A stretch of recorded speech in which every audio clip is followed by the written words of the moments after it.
Jubilee హిల్స్లో అటు మంత్రులు కానివ్వండి లేకపోతే ఇతరత్ర ఎమ్మెల్యే అందరూ కూడా ఒక్కో డివిజన్ని లేదంటే అవసరమైతే క్షేత్రస్థాయిలో ఒక్కొక్క 1000 మందికి ఒక నాయకుడిని కూడా పెట్టైనా సరే అక్కడ బూత్ లెవెల్లో సైతం ఈసారి ప్రచారం చేసి కాంగ్రెస్ పార్టీ ఇక్కడ స్థానాన్ని దక్కించుకోవడం కోసం తీవ్రంగా కృషి చేసే అవకాశం కనబడుతోంది.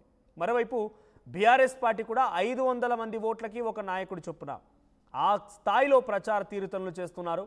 సో మరి ఈసారి ఎలా ఉంటుందో చూడాల్సిన అవసరం అయితే ఉంది. ప్రస్తుతానికైతే పెద్ద ఎత్తున జూబ్లీ హిల్స్ బైపోల్ కోసం 2 ప్రధాన పార్టీలు సిద్ధమై ఉన్నాయి.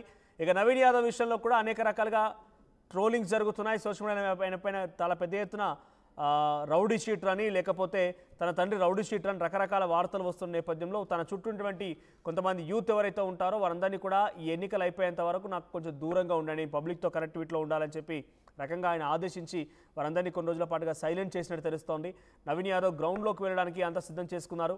ఇక ఈ రోజు నుంచి ఆయన కూడా ప్రచారం ప్రారంభించే అవకాశం ఉంది. సోమవారం నుంచి నామినేషన్ ఉండబోతున్నాయి. ఇంకా బీజేపీ పార్టీ అభ్యర్థిని ప్రకటించలేదు. మరి అభ్యర్థిని ప్రకటించేటువంటి సమయంలో ఎందుకు ఇది తాత్సారం చేస్తుందో కొంత బీజేపీ పార్టీ నాయకులు కూడా అర్థం కాని పరిస్థితి. అధిష్టానానికి పంపించామంటున్నారు. ఈరోజు బహుశా సాయంత్రం అధిష్టానం ఒక అభ్యర్థి పేరును ఫైనల్ చేసే అవకాశం కనబడుతోంది. ప్రధానంగా కీర్తిరెడ్డి అండ్ లంకల దీపక్ రెడ్డి ఇద్దరు కూడా పోటీ పడుతున్నారు. మా ప్రతినిధి శ్రీధర్ కూడా సిద్ధంగా ఉన్నారు. శ్రీధర్, అటు అధికార కాంగ్రెస్ పార్టీ ప్రతిపక్షమైనటువంటి బీఆర్ఎస్ రెండు కూడా హోరాహోరీగా బరిలో ఉండి ఏకంగా ఎన్నికల ప్రచారాన్ని మొదలుపెట్టాయి. స్పీడ్ కూడా పెంచుతూ ఉన్నారు. ఇటు బీఆర్ఎస్ పార్టీ పెద్ద ఎత్తున చాలా కీలకంగా తీసుకొని ఎలాగైనా సరే బీఆర్ఎస్ పార్టీ సెంటిమెంట్ని, మాగంటి గోపీనాథ్ సెంటిమెంట్ని, బీఆర్ఎస్ పార్టీ ప్రభుత్వం వ్యతిరేకతని మొత్తాన్ని కలగలిపి గెలవాలని ఒక ఆలోచన చేస్తోంది. కాంగ్రెస్ కూడా నవీన్ యాదవ్ టికెట్ ఇచ్చి అందరినీ బుజ్జగించి ఎన్నికల ప్రచారంలోకి సిద్ధమైపోయింది. రేపు మాపో ఎన్నికల రణరంగం కూడా అందరు దిగే అవకాశం కనబడుతుంది. చాలా బిగ్గెస్ట్ యంత్రాంగం మొత్తం కూడా ఇక్కడ సిద్ధమైపోయినట్టే కనబడుతోంది. కానీ బీజేపీ ఎందుకు ఇంకా ఆలస్యం చేస్తోంది? ఇక్కడ అభ్యర్థి ప్రకటించడంలో ఆలస్యం అవుతోందా, లేకపోతే అభ్యర్థుల విషయంలో ఇంకా నిర్ణయాలు జరగడం లేదా, లేదంటే ఇంకేదైనా కొత్త అభ్యర్థిపై తెర మీదకి వచ్చే అవకాశం ఉందా? ఎలా చూడాలి? ఏమన్నది అటు కాంగ్రెస్ కానివ్వండి బీఆర్ఎస్ కానివ్వండి అభ్యర్థులు ప్రకటించినప్పటికీ ఆ రెండు పార్టీలకు ధీటుగా అభ్యర్థిని ప్రకటించేందుకు బీజేపీ కూడా యోచిస్తుంది. అందులో భాగంగానే గట్టి అభ్యర్థి, ఎందుకంటే రెండు పార్టీలు ఒకరేం అధికారంలో ఉంటే మరొకరు ప్రధాన ప్రతిపక్షంలో ఉన్నటువంటి పార్టీలు, రాష్ట్రంలో అధికారంలో ఉన్నటువంటి పార్టీలు కాబట్టి వాళ్ళిద్దరికీ సరైనటువంటి అభ్యర్థిని పెట్టాలి, గెలిపే లక్ష్యంగా కూడా ముందుకు వెళ్ళాలి అని చెప్పి కూడా కొంత బీజేపీ పావులు కలుపుతుంది. నామినేషన్కు సంబంధించి ఇంకా టైం ఉంది కాబట్టి ఇప్పటికే బీజేపీ రాష్ట్ర అధ్యక్షులు రామచంద్రరావు ఢిల్లీ చేరుకున్నారు. అక్కడ ఢిల్లీకి వెళ్ళి అభ్యర్థికి సంబంధించినటువంటి షార్ట్ లిస్ట్ ఏదైతే ఉందో ఆ షార్ట్ లిస్టును తీసుకొని కూడా ఇప్పటికే ఢిల్లీ చేరుకున్నారు. ఆ ఢిల్లీకి సంబంధించి ఈరోజు అక్కడ ఉన్నటువంటి హైకమాండ్లో ఉన్నటువంటి ముఖ్య నేతలతో కూడా బీజేపీ స్టేట్ చీఫ్ కూడా భేటీ అవుతారు. భేటీకి సంబంధించి ఆ షార్ట్ లిస్ట్లో ఉన్నటువంటి ముగ్గురు ప్లేయర్లు, ప్రధానంగా లంకల దీపక్ రెడ్డి కానివ్వండి, కీర్తిరెడ్డి కానివ్వండి, మరొక నేతకు సంబంధించి ఆ ముగ్గురు పేర్లు కూడా వాళ్ళకు ఉన్నటువంటి బ్యాక్గ్రౌండ్ కానివ్వండి, వాళ్ళు ఎన్నికలకు సంబంధించి సిద్ధంగా ఉన్నటువంటి విధానాన్ని కానివ్వండి, అవతల పార్టీకి సంబంధించినటువంటి అభ్యర్థుల గురించి కూడా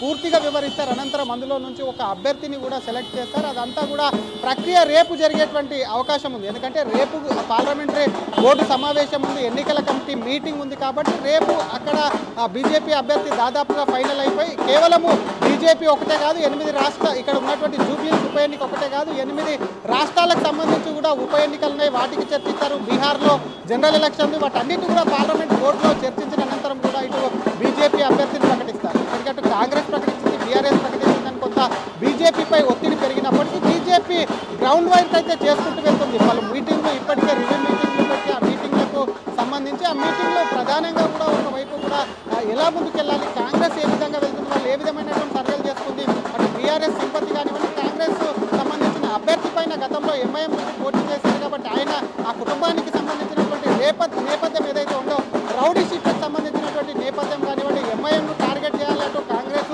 ఫెయిల్యూర్స్ను టార్గెట్ చేయాలని ఎప్పటికప్పుడు కూడా గ్రౌండ్లో రివ్యూ మీటింగ్లు చేస్తుంది. ఎందుకంటే అక్కడ కేంద్ర మంత్రి జూబ్లీ హిల్స్ ఉప ఎన్నికలు కాదు, జూబ్లీ హిల్స్ అటు అసెంబ్లీ అనేది కూడా సికింద్రాబాద్ పార్లమెంట్కి వస్తుందని యూనియన్ మినిస్టర్ కిషన్ రెడ్డి కూడా ప్రాతినిధ్యం వహిస్తున్నారు కాబట్టి డెఫినెట్గా ఉన్న కిషన్ రెడ్డి కూడా ఇక్కడ 8 జిల్లా అధ్యక్షులతో కూడా మీటింగ్ పెట్టారు. వెటర్పర్తిలో ఉన్నటువంటి అసలు కార్పొరేటర్లు ఎవరు కూడా వేరే పని పెట్టుకోవద్దు, దీని మీదనే వర్క్ చేయాలి కాబట్టి డెఫినెట్గా అక్కడ కాంగ్రెస్కు అటు బీఆర్ఎస్కు షాక్ ఇచ్చి బీజేపీ జెండా ఎగరవేయడం ముఖ్యంగా కూడా ముందుకు వెళ్ళాలి. దానికోసం ఇప్పటికే ఒక కోఆర్డినేషన్ కమిటీ వేసిన కమిటీ కాకుండా బీజేపీలో ఉన్నటువంటి ముఖ్యమైనటువంటి నేతలు ఎమ్మెల్యేలు వారందరినీ తీసుకొని కూడా ముందుకు వెళ్ళాలని చెప్తుంది. మొత్తం మీద నామినేషన్లకు ఇంకా సమయం ఉంది కాబట్టి నేడో రేపో right right thank you Sridhar. So మొత్తంగా బీజేపీకి సంబంధించిన అభ్యర్థిని కూడా సాయంత్రం కల్లా ఖరారు చేసే అవకాశం కనబడుతోంది. రాష్ట్ర అధ్యక్షుడు రామచంద్రరావు కూడా ఇప్పటికే ఢిల్లీకి చేరుకున్నారు. సాయంత్రం కల్లా బీజేపీ అభ్యర్థి కూడా కన్ఫర్మ్ అయ్యే అవకాశం ఉంది. అదే టికెట్ బీజేపీ తరఫున తనకే వస్తున్నటువంటి ధీమాని కీర్తిరెడ్డి వ్యక్తం చేస్తున్నారు. ఆర్టీవీతో ఎక్స్క్లూజివ్గా కీర్తిరెడ్డి మాట్లాడుకొచ్చారు. కీర్తిరెడ్డి బీజేపీ టికెట్ను ఆశిస్తూ ఏం మాట్లాడారో చూద్దాం.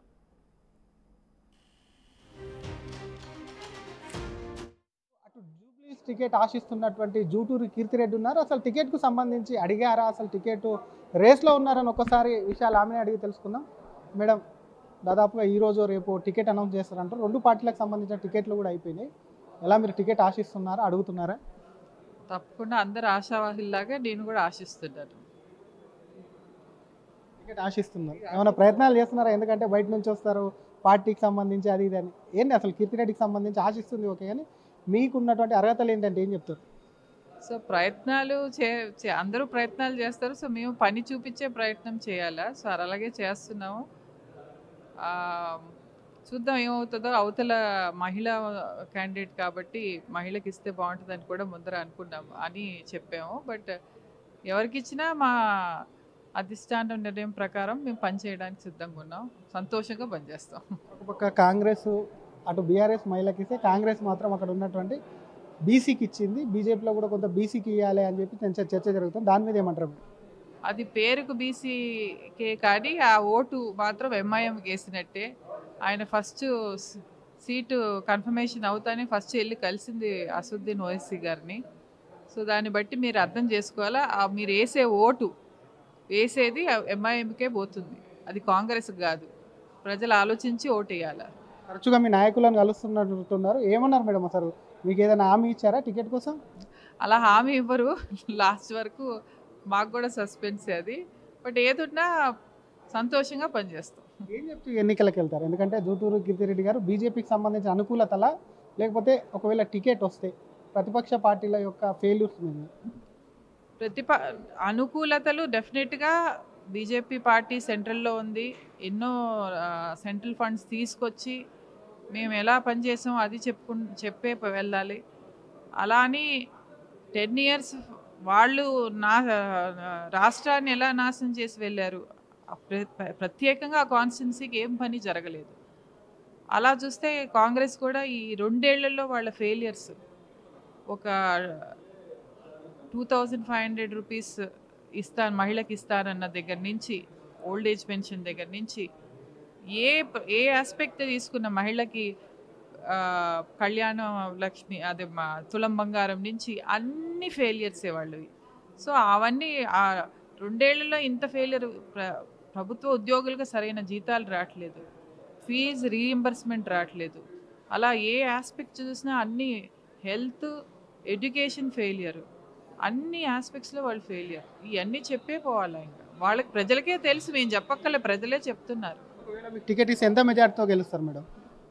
తప్పకుండా 1,00,000 ఓట్లతో గెలుస్తాం. Thank you madam.